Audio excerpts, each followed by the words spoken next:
Kata Nabi sallallahu alaihi wasallam, "Raghima anfuh, thumma raghima anfuh, thumma raghima anfuh." Qila man ya Rasulullah? Celaka itu orang, sengsara itu orang, penuh dengan debu hidungnya itu orang. Qila, siapa ya Rasulullah SAW? Siapa orang itu?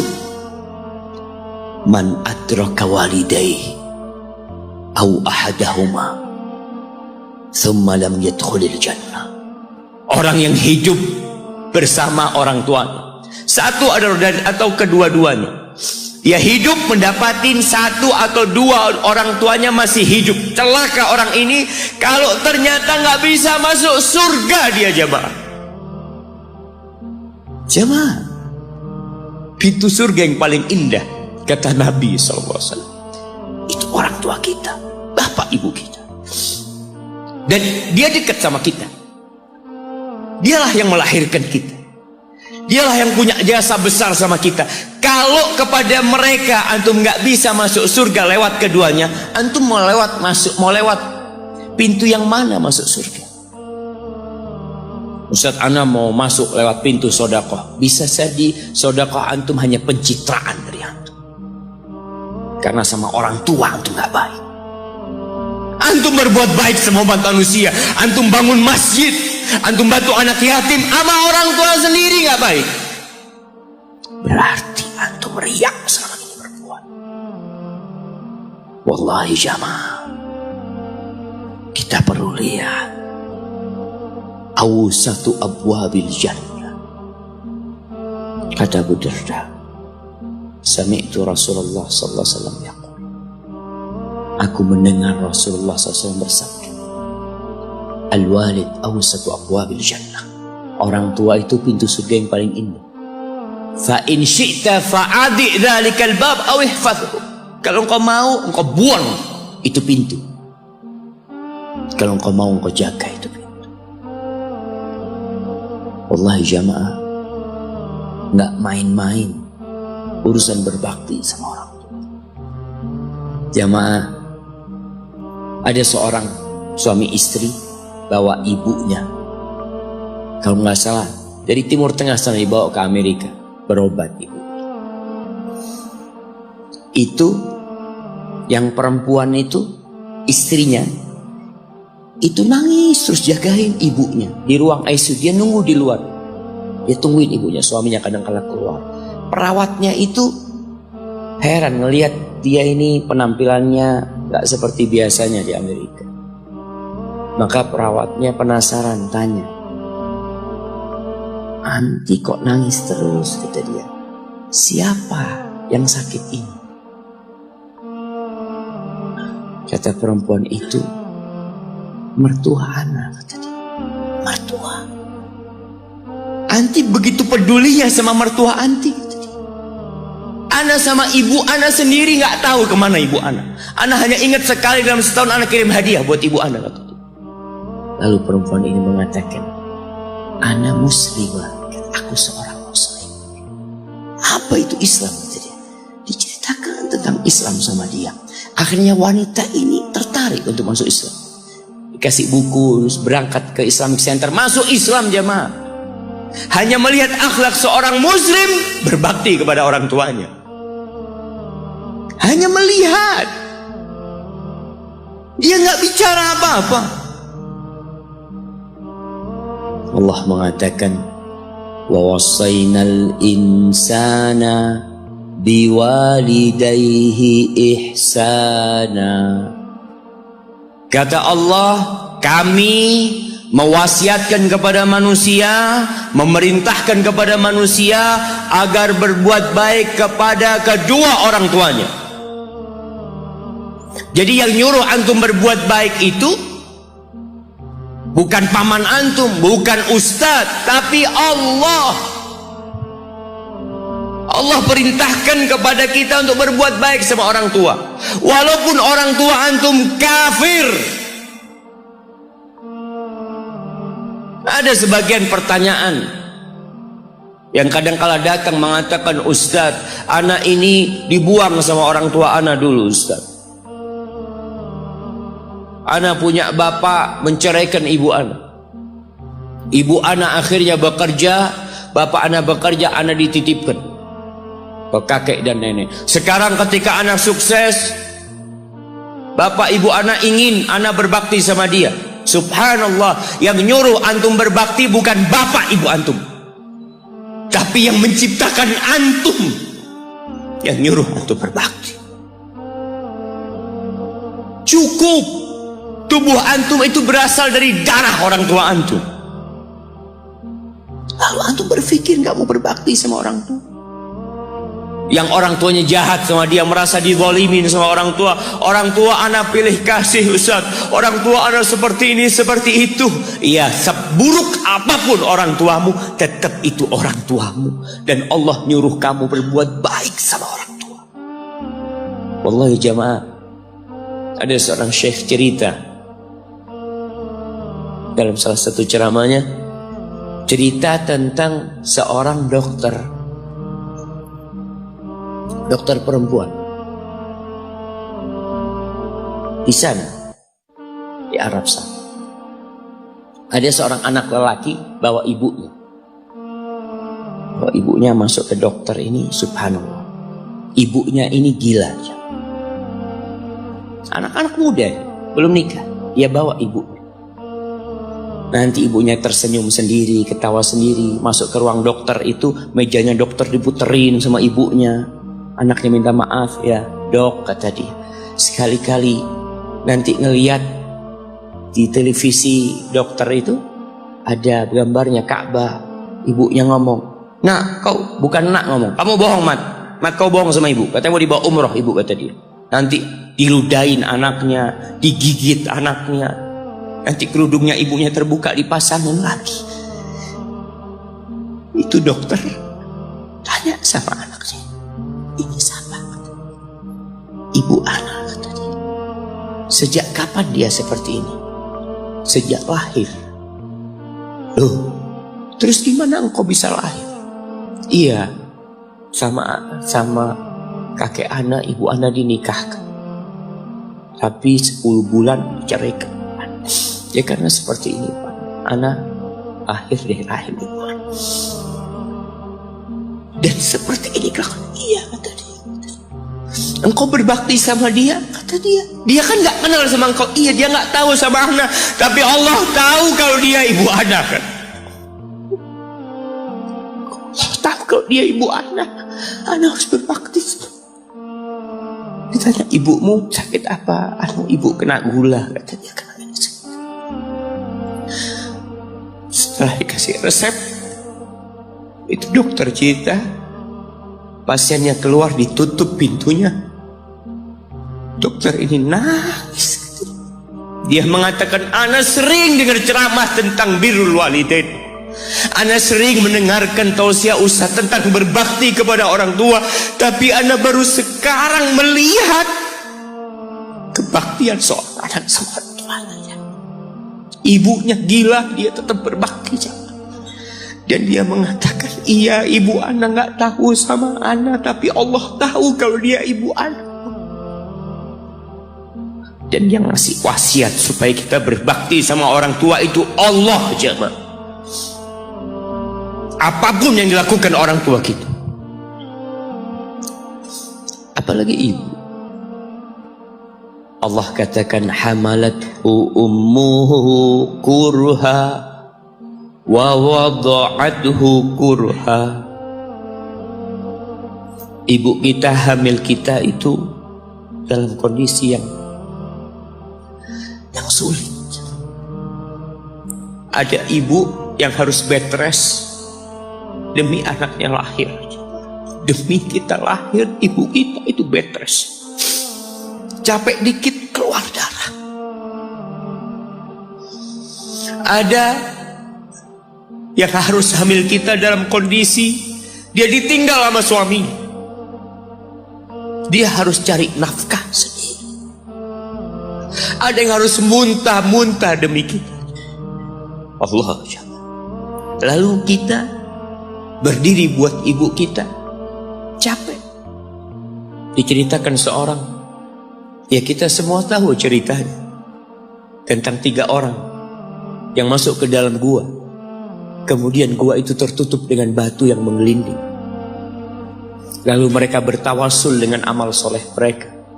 Salah satunya yang mengatakan, ya Rabbi, Allahumma, ya Allah, aku punya 2 orang tua yang aku senantiasa memberikan susu kepada keduanya sebelum keluarga yang lain minum susu. Dia sudah menikah, dia punya istri, punya anak. Pada suatu hari, ya Allah, aku kejauhan cari rumput, sehingga aku balik dalam kondisi orang tua sudah tidur. Maka aku pereskan susu buat keduanya, ya Allah. Allah tahu, tapi dia mau cerita sama Allah. Dia ingin tawasul dengan amal soleh dia. Lalu aku taruh di wadah. Aku datang ke bapak ibuku, mereka tidur. Maka aku berdiri di hadapan kedua. Jamaah, bukankah bisa dia taruh di sebelah meja ibunya susu itu? Dia ambilkan meja, taruh di sana, dia bisa tidur. Dia sudah berbakti sama orang tuanya dengan seperti itu. Tapi anak ini tidak. Aku berdiri, ya Allah, aku gak ingin membangunkan keduanya. Dan aku terus berdiri, aku pegang itu susunya.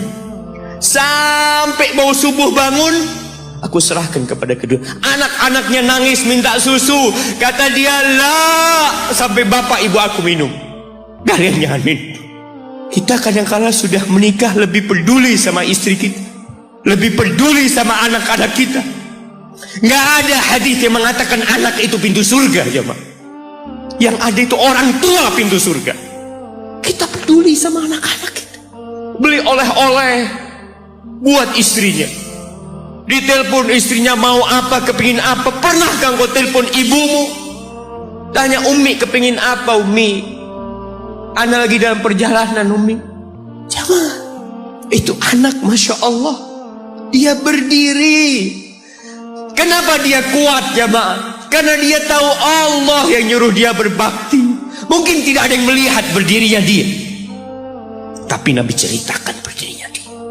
Dari malam jamaah sampai pagi, berapa jam dia ingat, ibuku hamil aku 9 bulan. Capek. Ana semakin tahu dengan tugas besar seorang ibu dan pengorbanan seorang ibu. Setelah Ana menikah, setelah Ana tahu bagaimana istri Ana hamil, ketika dia harus tidur gak enak, makan muntah aja, Ana melihat istri Ana sampai lemas dia. Ana ingat begini ibu Ana hamil. Lalu kita lupa, jemaah. Kita sok sukses, mungkin engkau lebih sukses dari orang tua.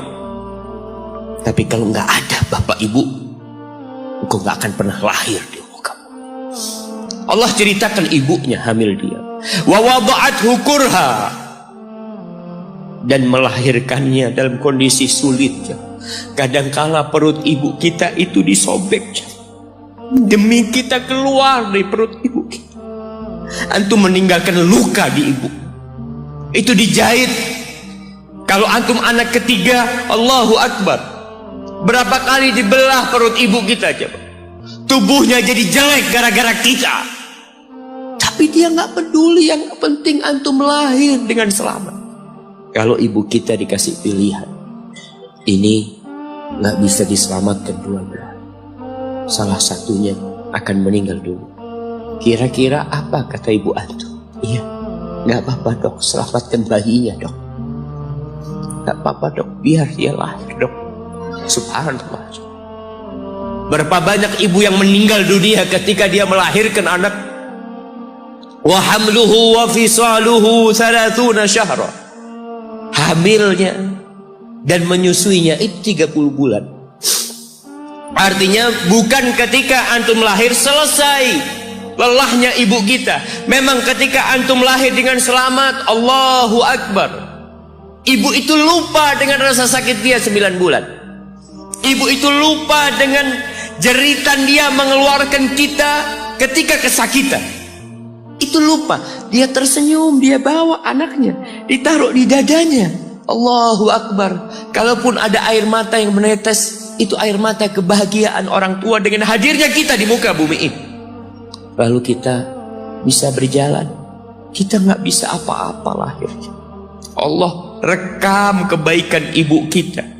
Kita disusui sama itu. Berapa bulan? 2 tahun, 24 bulan. Mungkin ada yang kurang, mungkin ada yang lebih. Tapi yang jelas kondisi kita tidak bisa berbuat apa-apa. Kita hanya bisa menangis, jemaah. Antum lapar menangis, buang kotoran menangis. Siapa yang datang membersihkan kotoran antum? Ibu antum. Yang gendong antum siapa? Ibu antum. Dia susui. Subhanallah, sampai anaknya agak besar sedikit, diajari bicara sama ibunya, diajak ngomong sama ibunya, diajarin berdiri sama ibunya, diajarin berjalan sama orang tuanya. Allahu Akbar. Kemudian ketika antum sukses, antum berangkat ke luar negeri, antum berangkat ke luar kota, meninggalkan kedua orang tua antum, boleh, asalkan dengan ridho orang tua antum. Kalau ibu antum telepon, antum di Batu sini kuliah sampai sukses jadi pengusaha di sini, ibu antum di kampung telepon, nah ibu ingin kau balik ke kampung. Jangan pernah mengatakan, bu anak kerjanya di sini ibu, saya ditugaskan di sini. Tinggalkan semua pekerjaanmu, pulang ke rumah. Ustaz, gimana dengan istri dan anak-anak anak?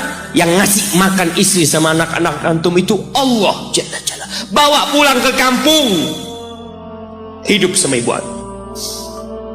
Jamaah, ada seorang sahabat yang izin untuk berjihad, izin untuk mendapatkan surga yang paling tinggi, izin untuk bisa memberikan syafaat kepada 70 dari keluarganya. Kalau dia mati syahid, dia datang kepada Nabi SAW, ditanya, bapak ibumu hidup? Iya, kata dia. Pulang engkau ke sana, fazammal jannah, di sana ada surga. Ilzam rijlaya, engkau tetap di kaki ibu. Ini mau jihad, bukan mau cari fulus, jemaah. Bukan mau cari kenikmatan dunia, dia mau cari surga. Tapi pintu surga yang paling baik orang tua dapat jauh-jauh. Jemaah, Allah, ketika antum nangis di kasur ibu, di dapur lagi masak, dimatikan kompornya, dia datang jumpai antum. Di masa Umar bin Khattab, ada seorang yang datang kepada Umar mengatakan, ya Amirul Mukminin, aku ini jadi kendaraan buat ibu.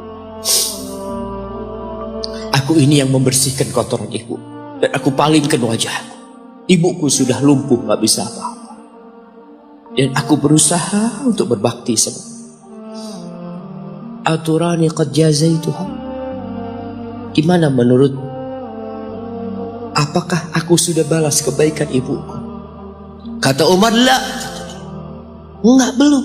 Ya Amirul Mukminin, bukankah aku sekarang ini telah berbuat kepada ibuku seperti ibuku berbuat kepadaku waktu aku kecil? Artinya sama pekerjaannya sekarang ini. Aku yang menyuapin ibuku, aku yang membersihkan ibuku, yang mengantarkan dia ke kamar mandi. Semua yang pernah dilakukan ibuku, kira-kira sudah aku lakukan semua sekarang. Kata Umar, enggak sama. Ibumu waktu merawatmu ketika engkau kecil, ibumu berharap engkau bisa hidup. Sedangkan engkau sekarang merawat ibumu ketika sudah tua sakit-sakitan, engkau berharap ibumu mati. Allah, iya. Kita kadang-kadang merasa lelah merawat ibu yang sudah tua. Merasa kadang-kadang, ya Allah, kalau ibu ini meninggal insya Allah lebih baik. Antum mau istirahat. Allah, iya. Belum. Suatu hari tatkala Abdullah bin Umar tawaf, ada seorang yang menggendong ibunya. Sambil dia bersenandung mengatakan, inni anal ba'iru hal mudhallalu in udhirat rikabuha lam udhar. Aku ini adalah tunggangan ibuku yang taat dan patuh. Kalau tunggangan-tunggangan lain itu dikagetin, kaget. Aku tidak pernah membuat ibuku kaget di atas punggungku. Lalu bertemu dengan Abdullah bin Umar bin Khattab. Ia bertanya, Kira-kira aku sudah balas enggak kebaikan ibuku? Aku nih bawa ibuku dari Yaman, mungkin 2000 km. Dia gendong ibu sampai melaksanakan ibadah haji semua, dia di punggung ibunya, di punggungnya.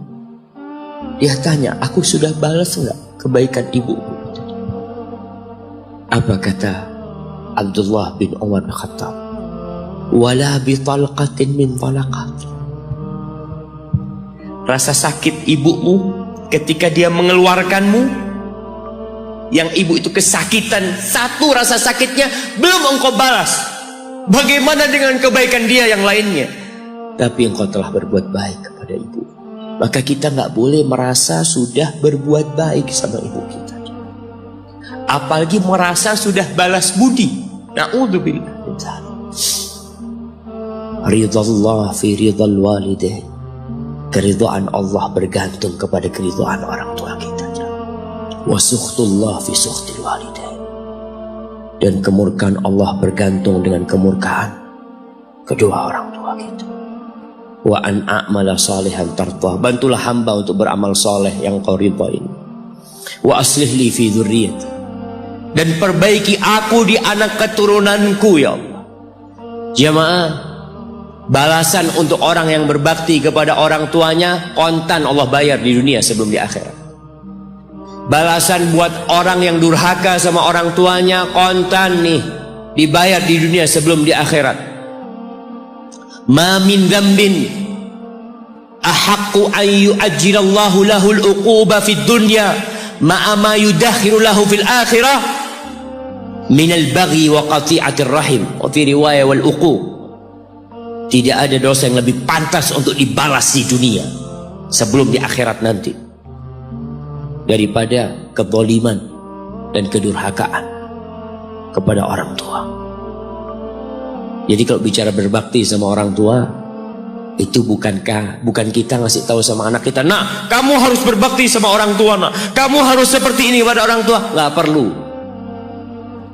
Anak-anak itu perlu contoh dari bapak dan ibu. Berikan contoh, dia akan berbakti. Ingat seorang anak yang dia tinggal sama bapaknya, bapaknya tinggal sama dia. Bahasanya bapaknya tinggal sama dia, berarti bapaknya ikut dia, bukan dia yang ikut bapak. Sudah tua bapak, istrinya kurang suka sama bapak. Ya udah tua, ngerepotin. Akhirnya istrinya usul, gimana kalau bapak ditaruh di atap? Jadi rumah itu ada atap, ada kamar biasanya di sana di Arab sana. Akhirnya si suami nurutin istri, mengatakan, ayah keberatan nggak kalau tinggal di atas? Oh nggak apa-apa nak, yang penting kau seneng nak. Bayangkan, wallahi orang tua kita itu, yang penting anaknya bahagia. Akhirnya dipindah ke atas. Tiap hari bapaknya ini dikirimin pakai piring dari plastik apa seng nggak lupa, kirimin ke atas makan ya, nanti bajunya dicuci, pokoknya nggak kumpul sama cucu-cucunya, seakan-akan diasingkan sampai meninggal dunia. Sudah meninggal, selesai. Orang itu kalau orang tua yang meninggal selesai, sudah beban hidup dia, padahal itu pintu surga yang sudah ditutup buat antum. Maka sebagian ulama ketika ibunya meninggal menangis. Ditanya, kenapa engkau menangis seperti ini? Kata dia, gimana aku tidak menangis? Pintu surga terbaik udah tertutup buat aku, kata dia. Udah selesai, aku belum berbakti sama dia, dia sudah meninggal. Akhirnya ketika meninggal dikubur, bapak anaknya ini mau bersih-bersih kamar bapak bersama anak dia. Bersih-bersih, sudah dimasukin kantong hitam ya, macam-macam. Ketika piring tempat anaknya ini ngirim makanan buat bapaknya, mungkin cucunya juga ngirim buat bapaknya, mau dibuang, kata anaknya, ayah jangan ayah, buat aku ayah. Kenapa nak? Buat apa piringnya? Iya ayah, nanti kalau ayah sudah tua, aku akan pakai ini buat ayah. Anaknya anak kecil nggak tahu apa-apa aja. Dia pikir itulah berbakti sama orang tua. Dia ingin mengulangi apa yang dia lihat, dia ingin praktekkan sama bapak. Bukan karena dia ingin durhaka, bukan. Karena dia berpikir itulah kebaktian jemaah. Ketika si anak ini melihat anaknya mengatakan itu, dia nangis dia jemaah. Dia ciumin baju bapaknya yang ada di sana. Selesai sudah jemaah. Selesai. Pintu surga itu sudah ditutup buat antum. Maka nggak perlu antum kasih ceramah anak antum tentang berbakti. Antum minta sama Allah, perbaikin di anak keturunanku ya Allah. Iya. Agar mereka berbakti, bermanfaat buat kedua orang tuanya, buat negeri ini, buat agamanya. Tapi tidak hanya dengan omongan.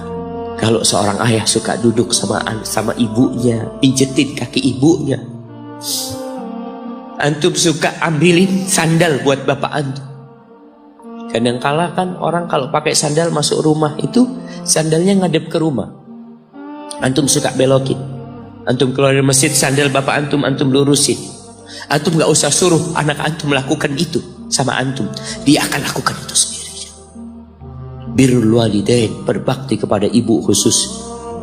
Itu bukan ceramah yang disampaikan.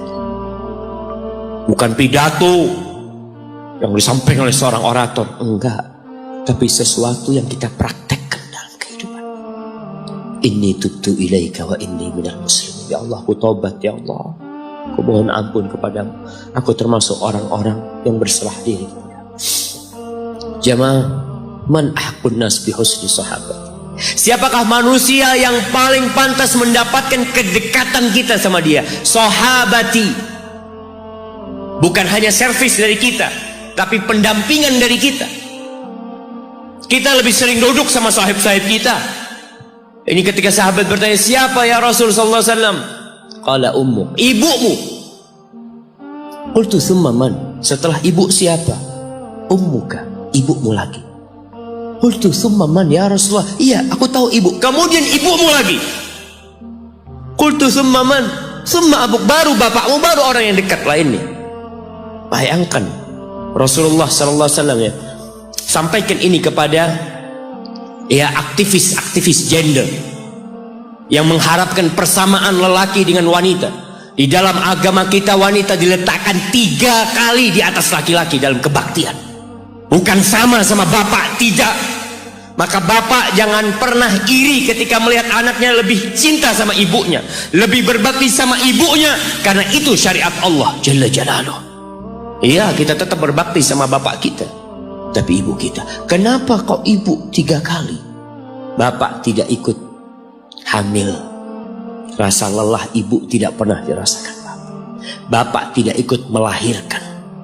Dia tidak pernah merasakan rasa sakit melahirkan. Bapak tidak pernah menyusuin. 3 ini pekerjaan ibu. Sehingga ibu dikasih tempat yang lebih tinggi. Bihusni sahabati.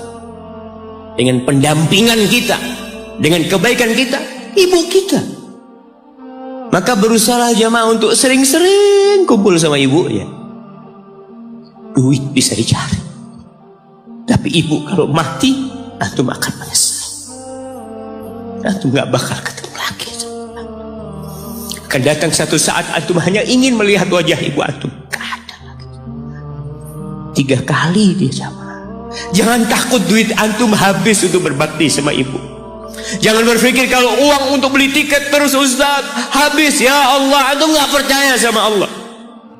Rasul sallallahu alaihi wasallam mengatakan, man ahabba ayyubsata lahu fi rizqihi wa yunsa lahu fi athari falyasil rahimah. Barang siapa yang ingin rizkinya diluaskan, barang siapa yang ingin umurnya dipanjangkan, apa yang dia lakukan? Sambung rahimnya. Sambung rahim. Rahim kita sendiri, ibu kita.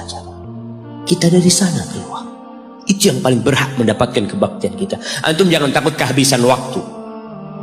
Ketika antum berbakti sama orang tua, Allah berkahin waktu antum. Jangan takut duit antum habis, Allah lipat gandakan apa yang antum keluarkan. Tapi kadang-kala kita nggak yakin. Kita berpikir hitung-hitungan, aduh anak kalau ngasih orang tua berangkat pulang berapa, kalau dihitung aduh nggak masuk Ustaz hitungannya. Antum biarkan malaikat yang itu. Kiraman katibin ya'lamuna ma taf'alun. Allah tuh punya malaikat-malaikat mulia yang tugasnya mencatat. Dia tahu dengan apa yang antum kerjakan. Biarkan mereka yang mencatat, biarkan mereka yang menghitung. Wallahi jamaah, kita tuh disuruh dekat sama orang tua kita. Apalagi kalau orang tua kita minta. Kalau enggak, ya mungkin dia ridho jauh. Tapi jangan dipikir dia suka antum jauh dari dia. Maka sebagai bentuk kebaktian anak, tetaplah antum dekat sama orang tua. Yang terakhir di surah Luqman, ketika Allah mewasiatkan agar kita berbakti sama orang tua kita, lalu Allah mengatakan, wa in jahadaka ala an tusyrika bi ma laysa laka bihi ilm fala tuti'huma. Kalau kedua orang tuamu memaksamu untuk melakukan kesyirikan, melakukan kekufuran, jangan taat kepada keduanya. Fala tuti'huma, jangan taat, jangan patuh. Tapi setelah itu Allah mengatakan, wasahibhuma fid dunya ma'rufa. Jadikan orang tua antum sahib antum, temanin dia, jangan ditinggal. Kebanyakan di antara kita berkata, Ustaz, abah ana belum dapat hidayah, ibu ana belum dapat hidayah. Pertanyaannya, antum hidup di mana? Ibu antum hidup di mana? Ana hidup di Jakarta, ibu ana hidup di kampung, orang tua ana hidup di kampung. Antum setahun kali pulang. Kata Allah, sahibhuma fid dunya ma'rufa. Ini yang kafir. Temanin keduanya dalam kondisi penuh dengan kebaikan. Haibati fillah, sekali lagi ana sampaikan bahwasanya kebaktian kepada orang tua itu memiliki kedudukan yang tinggi setelah bertauhid kepada Allah. Antum baca nanti surat Al-Isra ayat 23. Antum baca, jangan cuma dengar, baca tafsirnya, supaya antum tahu bagaimana Allah menyuruh kita untuk berbakti kepada orang tua kita dan apa yang Allah inginkan. Hadza wallahu a'lam bissawab. Itu yang bisa ana sampaikan pada kesempatan kali ini. Apabila itu benar, itu dari Allah Jalla Jalaluh. Kalau ada yang salah dan kurang berkenan, itu dari diri anak pribadi, Allah dan Rasul yang terbebaskan dari kesalahan.